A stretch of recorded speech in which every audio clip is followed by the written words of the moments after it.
दो औरत समुद्र में अपनी यॉट पर घूम रही थी। तभी अचानक एक खतरनाक दिखने वाला आदमी हाथ में हथियार लिए उनकी यॉट पर चढ़ आया। उसने सबको धमकाते हुए कहा, जल्दी से अपनी सारी कीमती चीजें निकालकर उसे दे दो। औरत की सहेली ने डरते डरते उसकी बात मान ली। उन्हें लगा कि पैसे देकर जान बच जाएगी, लेकिन अगले ही पल एक भयानक घटना घटी। सहेली के पति को समुद्र में फेंक दिया गया।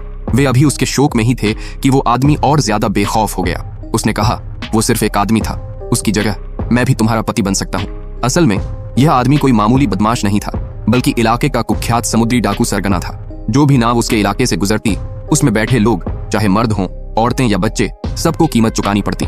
यहाँ तक कि अपने साथियों को भी नहीं छोड़ता था। मगर आज की लूट थोड़ी अलग थी।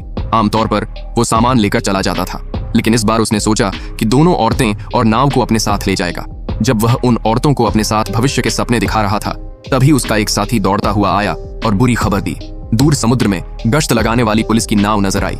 वे हथियारों से लैस थे। अगर उन्हें शक हो गया तो सभी पकड़े जाते। डाकू सरगना ने तुरंत औरतों को धमकाया कि वे उसका साथ दें, नहीं तो उनकी जान चली जाएगी। जब गश्त करने वाली नाव पास आई तो उसने खुद को पर्यटक बताकर झूठा बहाना बनाया। औरतों से कहा कि वे उसकी बात की तस्दीक करें। हालांकि बहाना चालाकी भरा था, मगर गश्त दल ने फिर भी कागजात देखने की मांग की। इस पर डाकू ने बातों बातों में उन्हें टालकर अपने साथियों को इशारा किया। कुछ ही देर में गश्त करने वाले सभी लोग मारे जा चुके थे। इस अफरा तफरी के बीच औरतें, देजी और उसकी सहेली ने चुपके से स्कूबा डाइविंग सूट पहन लिया और पानी में कूद गईं। वे पास में मदद की तलाश करना चाहती थीं, लेकिन किस्मत ने धोखा दे दिया। पानी में कुछ दूरी पर तैरते ही एक शार्क दिखाई दी। देजी ने सहेली को सतर्क किया, मगर तब तक देर हो चुकी थी। शार्क ने पीछे से उसकी सहेली पर हमला कर दिया। खून का फव्वारा फैल गया और देजी असहाय रोती रह गई। अब वह बीच समुद्र में फंसी थी, पीछे डाकू और आगे शार्क। कुछ सोचकर देजी पानी में गोता लगाकर नीचे चली गई। अजीब बात यह थी कि शार्क ने उस पर हमला नहीं किया। वह शार्क के करीब गई और हाथ बढ़ाया। शार्क ने जैसे उसकी भावनाएं समझ लीं, वह बिना नुकसान पहुंचाए आगे बढ़ गई। देजी को लगा जैसे कोई चमत्कार हो गया हो, लेकिन जैसे ही वह सतह पर लौटी, डाकू वापस नाव लेकर आ चुके थे।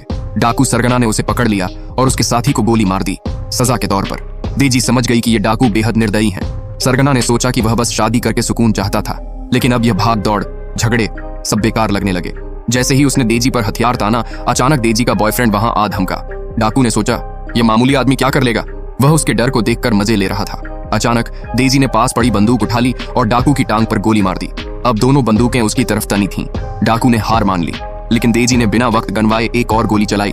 डाकू को समुद्र में गिरा दिया। पानी में अभी भी शार्क थी। अंत में फिल्म का क्लाइमैक्स दिखाता है, शार्क धीरे धीरे उसकी तरफ बढ़ रही थी।